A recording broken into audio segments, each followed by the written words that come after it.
cannot directly come and partake the tree of life in the midst of the garden. No. So that's, sabi niya, that's eternal life.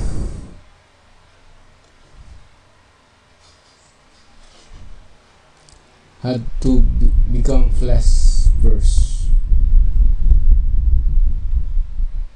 Had to become a flesh. So, ibig sabihin, yung ang Diyos magsusugo talaga ng isang tao. It is representing the tree of life.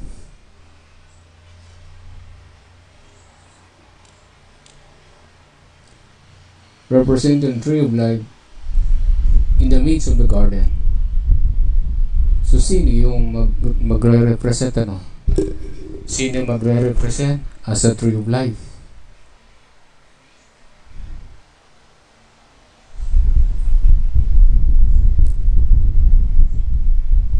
That is Jesus Christ. But before God could rest and to save a sinner, He had to have a sinner to rest and to save man, to pull, which would be caused by Satan.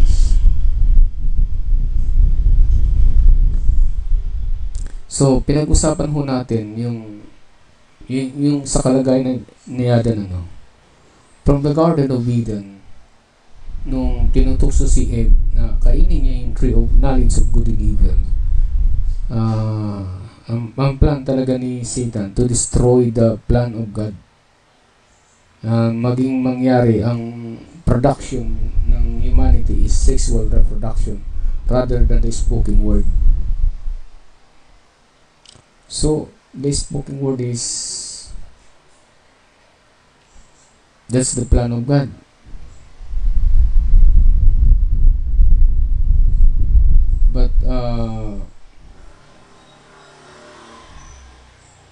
But Satan, or the serpent, old serpent, planning to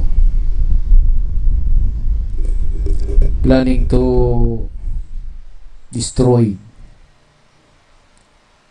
That's why the serpent to deceive Eve to eat the tree of knowledge and good and evil. That's why when he eat the tree of knowledge and good and evil, so nagkasala na talaga sila Eve at Adan. Now, ang problem, how to restore? Kasi doon sa Genesis chapter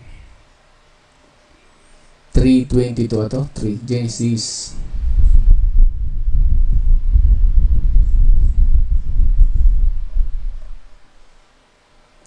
chapter 3 verse 22.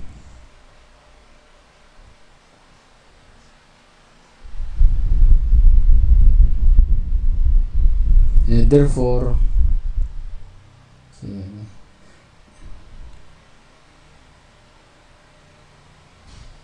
okay, 22. And the Lord God said, Behold, the man is become one of us, to know good and evil. So, yung lahat ng tao, mayroon silang karunungan, mayroon siyang kaalaman to know good and evil. So, after eating Eve and the tree of knowledge good and evil, na-receive na nila ito. To know, ito yung tree of knowledge and good and evil. And now let's forth hands and take also the tree of life,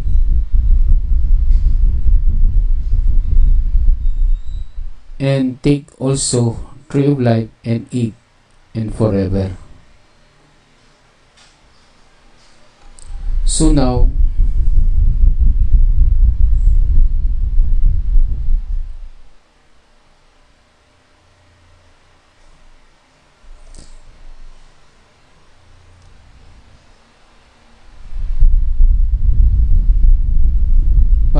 ma-restore ang tao, para ma-restore yung sumpa ng tao doon sa sa pagkain ng tree of knowledge and good and evil. Kailangan niya makakain ng tree of life.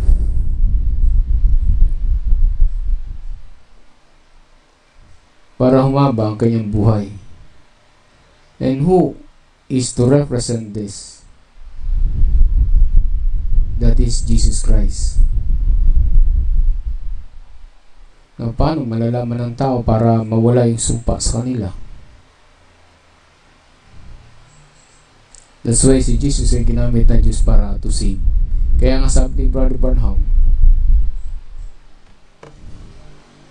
man could not directly come and partake the tree of life in the midst of the garden, because that's eternal life, the eternal life of the tree. Now the tree is now it's become first plus first, and that is just Jesus Christ represented. Yeah. So yun ang kailangan ng tao para siya ma-restore yung death sa kanyang buhay, ay yung death, para pumasok siya sa life eternal.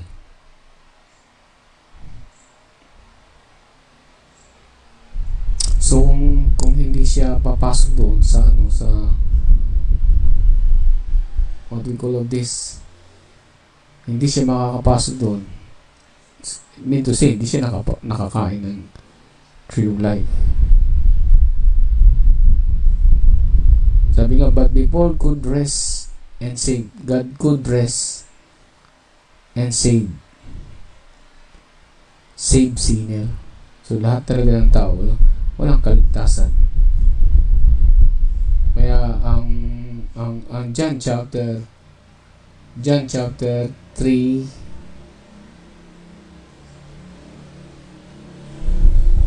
chapter 3 verse 15,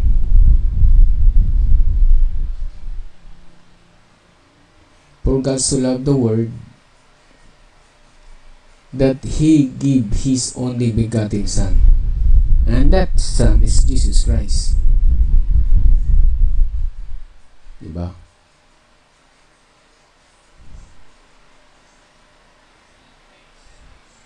So that whosoever believe in Him, so if we are believed to Jesus Christ, we should not perish, but have everlasting life. But if you believe, we have received everlasting life. Why? Because Jesus Christ representation as a tree of life. And according to the Revelation chapter 2 verse 7, and sabi ni Jesus Christ in Revelation chapter 2 verse 7, he that hath ear, and let him hear what the Spirit said into the churches. To him that overcometh will I give to eat the tree of life. So yun yun. To give, to eat of the tree of life, which is in the midst of the paradise of the garden.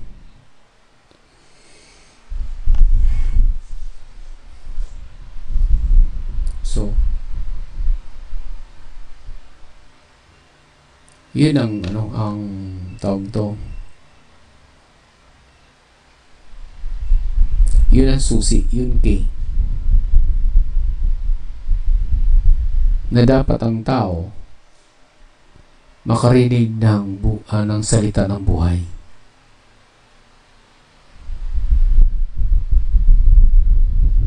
Diba?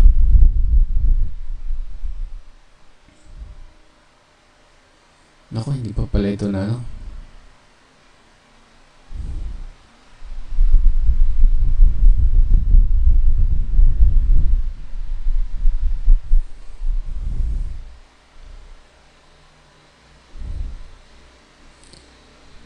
So,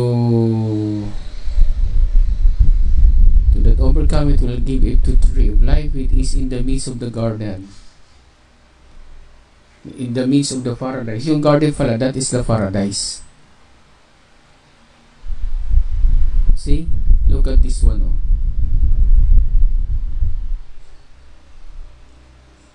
The quote of Brother Branham.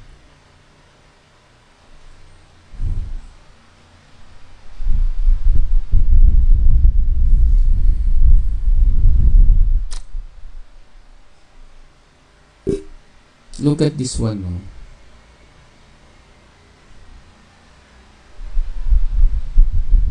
The tree of life, yung tree of life in the midst of the garden, according to the Revelation chapter 2 verse 7, that is the paradise.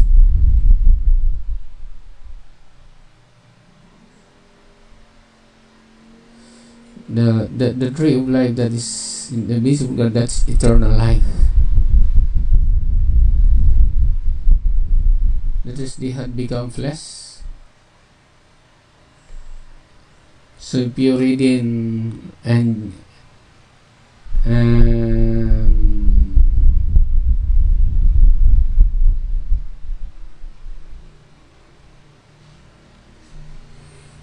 so that is paradise, ano?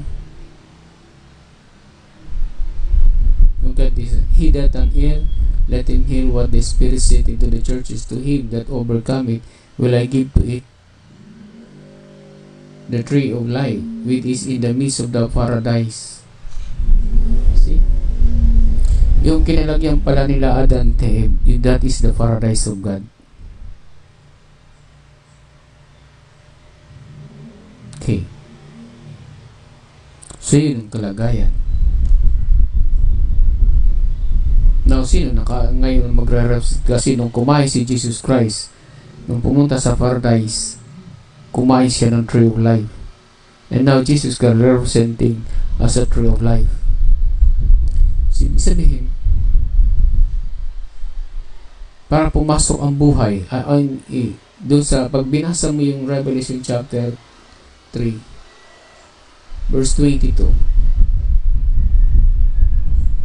hindi, Genesis chapter 2 of 3, verse 22.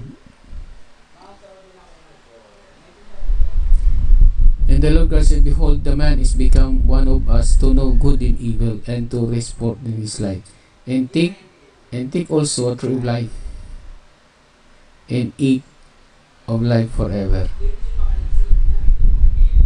The garden, therefore, the Lord God sent him forth from the garden of Eden to till the ground for with his taking. So, balik tayo dito sa 22 na. So, kung ang tao kakain siya ng tree of life, spiritually haba ang buhay niya. Pero kung ang tao hindi makakain ng tree of life, hindi siya, ang buhay niya papasok sa kamatayan.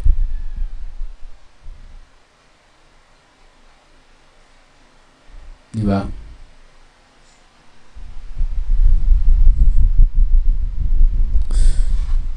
So, yun.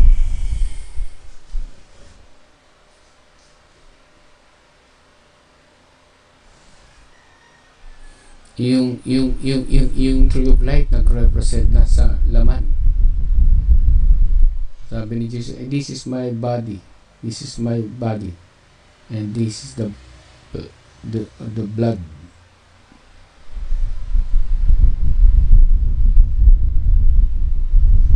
Kung si Jesus Christ yan, ang dugo niya, yun ang magbibigay kaligtasan sa buong mundo. Ang salita niya, magbibigay buhay. And yung word of Jesus Christ is become a tree of life. Hallelujah. So, yun pa man. Okay, tanghali na pala. Okay, God bless you for all.